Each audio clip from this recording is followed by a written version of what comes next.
Hi guys, Bizolaka Kilebhang. I'm a spiritual teacher and I unpack anything that has to do with love, relationships, and spirituality.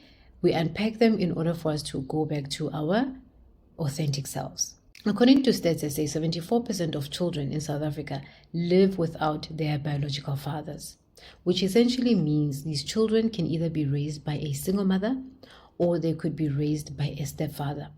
In situations where the relationship has ended between the mother and the father can still continue to have a relationship with his children, or that father could be denied access to his children based on the nature of the relationship he had with the baby mama.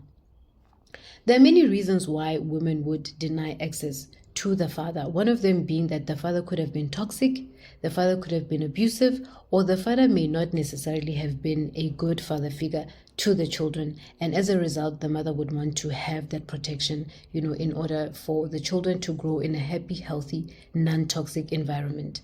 But there are also situations where, women are very much aware of the fact that fathers love their children.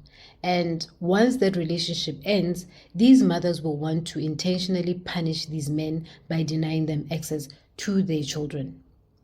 There are many reasons why we need to, as adults who have been in a relationship, sit down together and find ways to find, a resolve once that relationship has ended, because children benefit a lot from the presence of their biological fathers. If it's not a biological father and it's a stepfather who is very intentional in loving the mother and their children, they can also benefit from the love that they receive from this father figure, which then essentially means that the presence of a male figure in a child's life plays a crucial role in the development of that child in society. So, young girls need to have a present father figure in order to feel protected. Mulifating. There are instances where a lot of girls seek male validation where there is an absent father.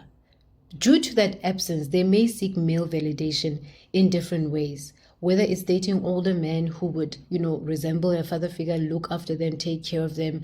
They may want to, expose themselves to a lot of males where they yearn to have that male presence in their lives, and because it was lacking, it was not given to them, they may seek that male validation outside.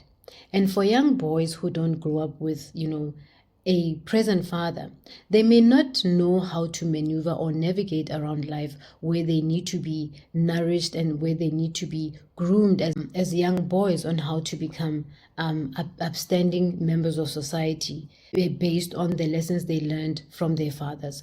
So young boys also benefit from a relationship with their fathers or male figures, because as young boys they need certain life lessons that will help them to navigate around life. For example, when they reach puberty, there are certain things that they would want to know. Circumcision, why it's necessary. They would need to have a conversation with their fathers, whether it's cultural aspects of it and other things. When it comes to relationship, they would want to know how to maneuver relationships as young boys, how to handle rejection. There are so many other things that boys and girls benefit from having a present father figure. We as women as well need to do some introspection as to how we can forgive some of these men that hurt us, and why it is that we would want to use our children as weapons who deny, access to a relationship that may be potentially beneficial to their fathers and their children. So it is up to us as people to have a sit down and look at where we went wrong in our relationships in order to ensure that we do not deny fathers of those children access to them, because for these children it is quite beneficial for them to benefit from those relationships. Otherwise, you're going to have a situation where you have children who grow up to be very bitter, very angry at the world, not wanting to have constructive or effective relationships with people because they never benefited from the love of a father. And if you are a father who is absent and does not have a relationship with your children, you also need to do some introspection, because that very same absence is the one that causes you to look at life differently without having a balanced view of how relationships work.